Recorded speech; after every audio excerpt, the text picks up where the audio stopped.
After 25 years of the Americans with Disabilities Act, is it still 70% unemployment amongst the blind? Allow me to introduce you to Blink. We're here to make history and change the world by raising the bar and shaping statistics. Hello, everybody.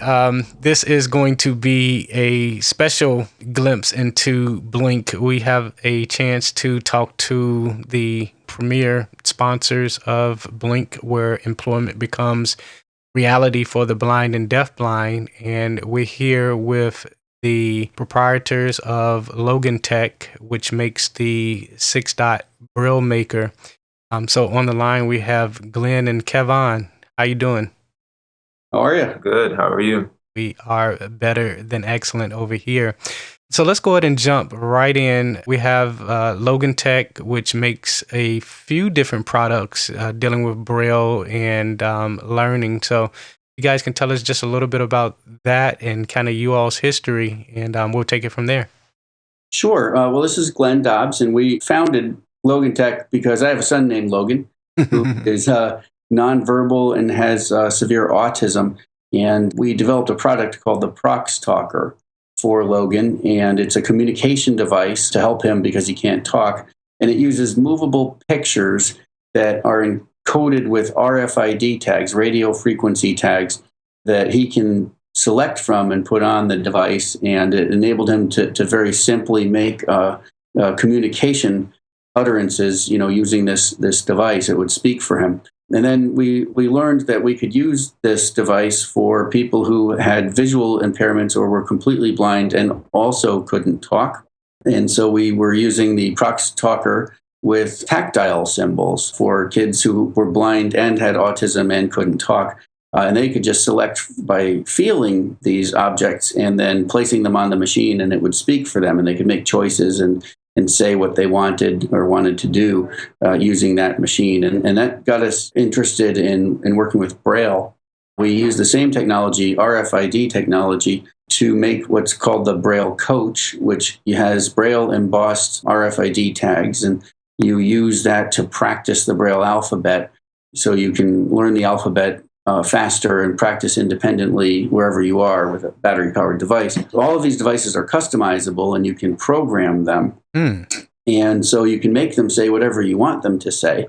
In the case of the Braille Coach, if a teacher of the visually impaired who was teaching a student Braille wanted to do some contractions, you could take a Braille label and put the label onto one of the RFID tags and then record something. Say you were working on punctuation marks or you were working on mathematics, you could create a Braille label and put the label onto the tag and record whatever you wanted it to say so the student could take it home and practice. And that got me interested in finding a good Braille label maker to work with the Braille Coach. Okay. And in my search and travels, I discovered there really wasn't a really good Braille label maker until I happened upon a group from MIT who had started a Kickstart project called 6-dot. And they had a really good prototype of a Braille label maker. It's an electronic Braille label maker that has a Braille keyboard on it. Mm-hmm. And it had a manual cutter at the time. And got together with those guys, wound up investing in it. And we are now producing the brand new, fully redesigned 6-dot Braille label maker, which is a portable handheld battery-powered device that can also be plugged in if you want it to. And it has the standard Perkins-style 6-key keyboard with a space bar and a cut button in the center so that when you finish embossing your Braille label and then you hit the cut button, it cuts and scores it. And you can pull the tape out of the side of the device and has a little tab that makes it easy to find the edge of the tape. So you just bend the tab and peel the tape and stick it on whatever you want to stick it on. And that's the 6-dot Braille label maker. And that's where we are. So we got MIT, we got this revolutionary product, and we have this desire to, for lack of a better phrase, change the world based on the needs of your son. What's your background to be able to have all this technology? I guess I have a wide range of experiences. Okay. I have a degree in physics from Central Connecticut State University. Prior to studying physics, I had gone to school for automotive technology and used to be an ASE certified auto mechanic. And prior to that, I had done a lot of different types of things, including construction, landscaping, all kinds of different things, house painting. And I had also been working as an engineer for a large multinational company in the electronic security and access control arena, where I learned about RFID technology because we were using it for access control. And I had begun my master's in business administration at UConn when we started the company. So I was a pretty technical guy. I actually didn't know anything about assistive technology. All I knew was Stephen Hawking and the famous physicist, and how he couldn't talk. And I thought that was kind of neat that he could use communication devices to communicate and so forth. And then when my own son wound up not talking, I decided to invent a product for him because what he needed didn't exist. And that got me into a really fascinating world of assistive technology. Yeah, and it definitely is fascinating. And the innovations that are coming through that need is just phenomenal. And 6-Dot is definitely going to be something that is needed, especially with the new design. And Devon, what's kind of your background? How did you guys meet, and how did this team get formed with you? Yeah, so to let you know, my background is more on the marketing end and the sales end. So I was fresh out of school when I met Glenn, and he had an advertisement for a position, and lo and behold, I got the job. And this has been, just like Glenn mentioned, an amazing experience when it comes to the world of assistive technology, because it's nothing you would kind of go to school for or plan your life out to do something that way. But you kind of landed that in this world, and it's an amazing world to be in. Since I've been here, Glenn was working with 6-Dot prior to me.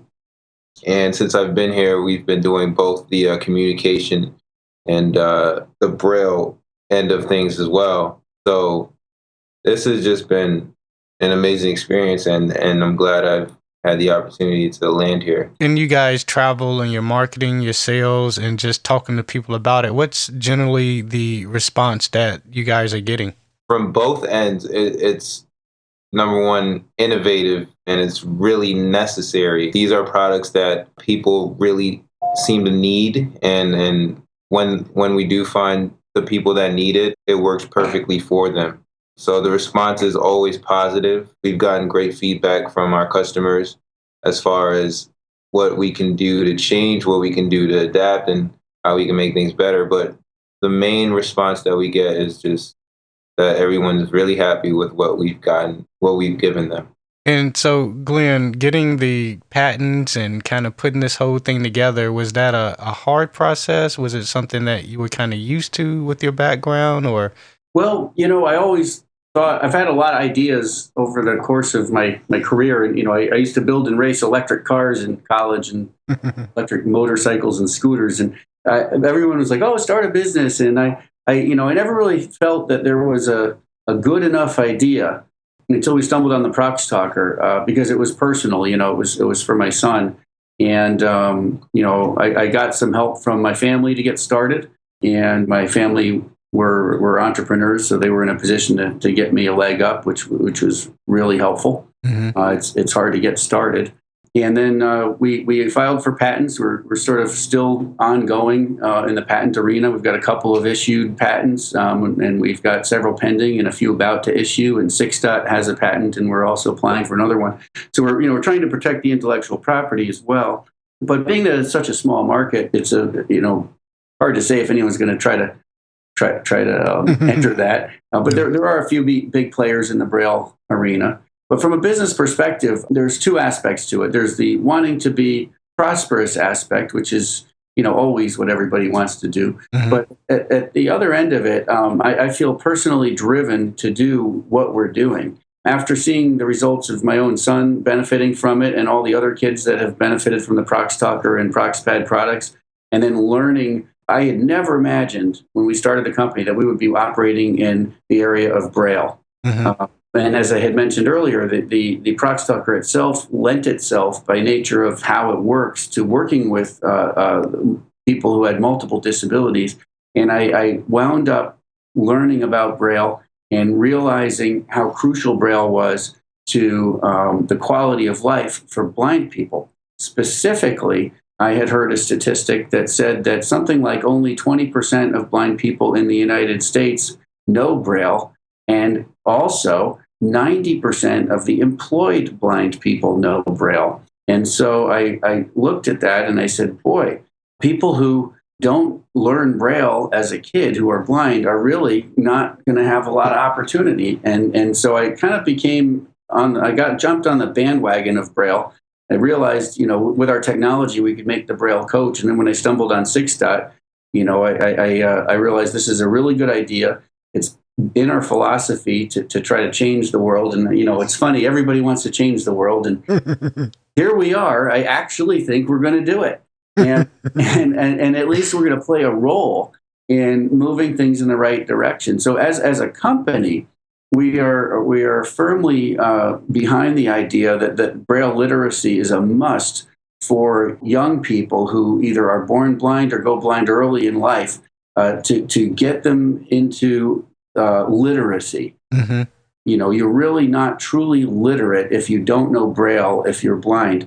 I have a friend who crashed his motorcycle and he wound up becoming paraplegic and blind.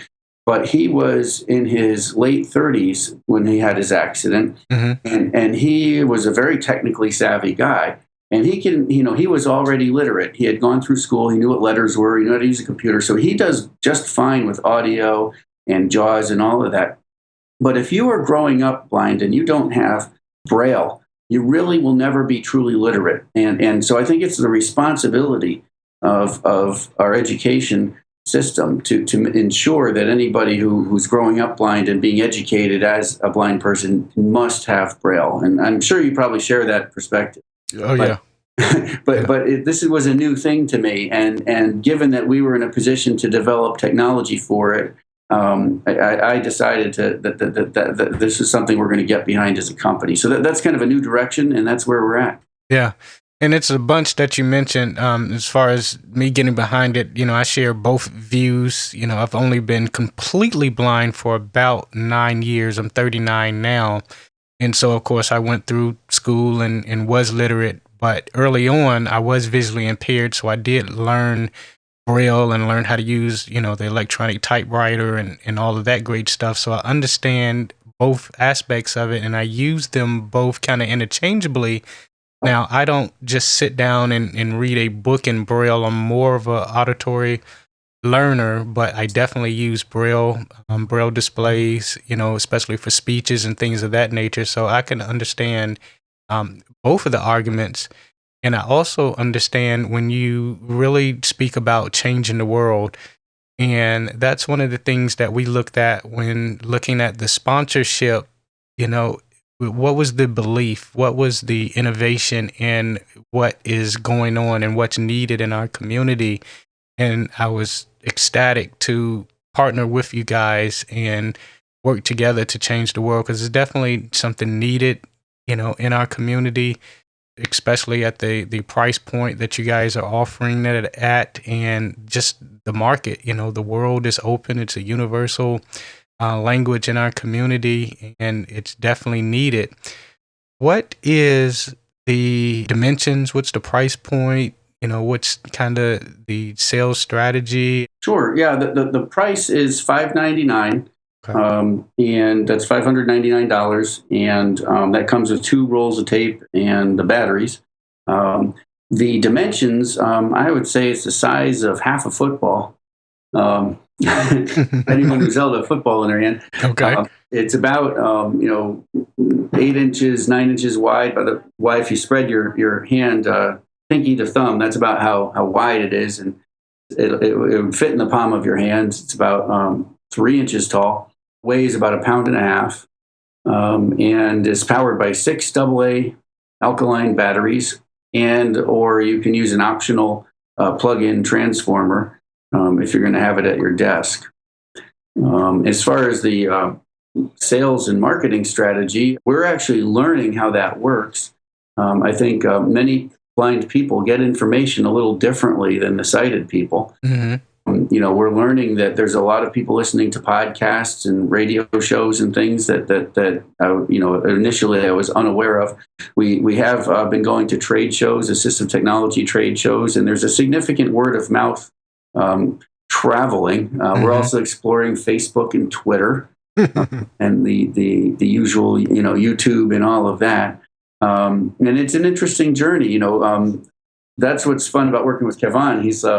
He's thinking out of the box. He's looking at all the latest ideas, and he's a lot younger than me. So I think a lot of times when you turn to a kid, you'll get some really innovative ideas and approaches that I wouldn't have had. I mean, when I was a kid, personal computers were like this big deal, Mm-hmm. And when I started my work at my former company, the president of the company actually had an email address, and this was amazing.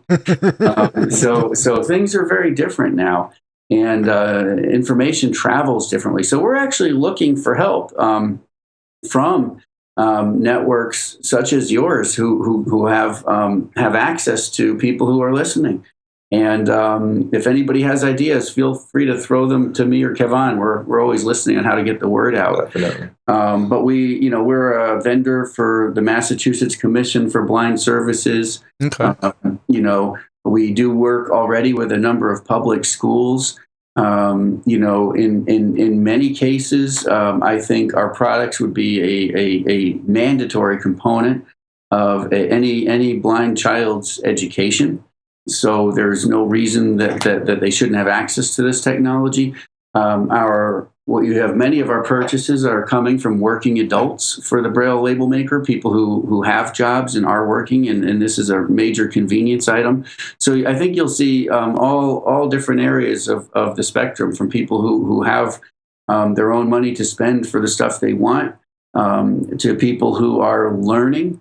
I think there will be a lot of people who are, have a lot of challenges that their caregivers can actually make labels for them. One thing I didn't mention earlier was that, if you don't know Braille, but your person you're working with does know Braille and you want to make a label for them, you can plug a QWERTY keyboard into this device with an adapter cable and simply type on the QWERTY keyboard, and the Braille will come out. It will be longhand, won't be contracted grade 2 Braille, it'll be grade 1 Braille. But that enables people who don't necessarily know Braille to quickly make labels for their people that they're working with that do know Braille. Wow. So I can think of a few use cases. I know for me, I have a lot of business stuff that comes in paper form. And if I could just label those envelopes, something generic, taxes, invoices, whatever the case may be, different things that I would like to label around the house, cans and different things of that nature. What's some of the use cases that you guys have found that have been helpful for the people using the 6-dot Braille labeler? Exactly that. Personally, since I'm sighted, I go into a cupboard and I go, what kind of soup do I want to eat? And I look at the pictures and, or read the labels. I think, people are labeling food. People are labeling coat hangers with different colored clothing on them. Absolutely. People are labeling the contents of drawers or shoe boxes, prescription drugs, in their medicine cabinet, shampoo and conditioner bottles that are the same size and form factor. And I was in Kuwait, and one of the first things that they did at the university I was visiting was label the elevator buttons, because they didn't have Braille labels on the elevator buttons in that building. So I think you'll see a lot of older buildings. People can update them, or if they have blind people living in the buildings or in the schools, they can use, if they're not fully compliant with the different laws, they can use this to kind of get themselves closer to accommodate people in the workplace. File cabinets, as you mentioned. If you are working, if you're blind and you're working in an environment that either has print or Braille material in a filing system, the label maker can be used to label the actual files themselves, so you can flip through and find stuff a lot easier. So, and the list goes on. And so, Kevon, how have you found Facebook and trying to reach people on Facebook and other social media avenues? How's that been for you? So right now we're finding that a lot of our customers are interactive on Twitter and Facebook. We are looking to gain a lot more interest in that area. But we do get interaction from Twitter and Facebook, and we're always there to respond to any type of concerns or questions people might have right away when they're on Twitter or Facebook. So I think it's a great route for information to travel, and it's also a great route for customer service and technical support. Not that we don't need it, because our devices are very, very reliable. There's promotions that we're always going to be offering on those social media platforms that might be exclusive. Mm-hmm. You do want to follow us and get that information, get the promotions and everything that you might need that you might not find elsewhere. And so for the 6-dot label maker, what would be the warranty on it? And then how much is the tape? And can you find that tape anywhere, or do we have to get it specifically from you guys? Sure. Yeah, we have a standard 1-year warranty. We are probably going to offer an extended warranty, which we do with all of our other products. And we're working it out, but beyond the warranty period, we're probably going to do a fixed price rebuild. So if you have trouble after the warranty period, it'll be like a fixed price, and we'll basically send it back in perfect working condition again. So no one's afraid of what the cost might be. We'll have published costs, which will probably be pretty reasonable. The tape is about $3 a roll, or $3.50 a roll. And we sell it, and you can also get it on Amazon.com. It's standard Dymo 3/8-inch tape, so we're not trying to control the tape market. We decided to pick something that was standard and available anywhere in the world, because we do sell worldwide, and I think picking a standard readily available tape made a lot of sense, as did using standard alkaline batteries. Absolutely. Well, as always, it is nice to talk to and partner with people who really believe, as Steve Jobs said, those who believe that they can change the world will, those that don't, won't. And it is going to grow and be an excellent partnership with you guys and Fedora. So, Glenn, did you have any last words? Well, I just want to say thank you for having us, Feshan. I really appreciate the time, and if there's anything we can do in the future, love to talk to you about that. And anybody who's listening, feel free to give us a call. It's logantech.com. It's LOGANTECH.com. And our phone number is 203-721-6074.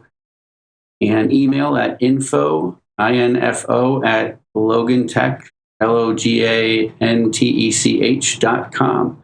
And follow us on Facebook and Twitter. We also have 6-dot Twitter and 6-dot Facebook. So if you're more specific, you can follow us on those. Okay. And it's the number 6 and then DOT, or? That's correct. Yep. Number 6 DOT. And that website too will reach us, number 6dot.com. Thanks for joining us for Blink. Visit FedoraOutlier.com/Blink to weigh in with your votes and participate in crowdfunding. We'll see you right here next week. Blink, where employment becomes reality.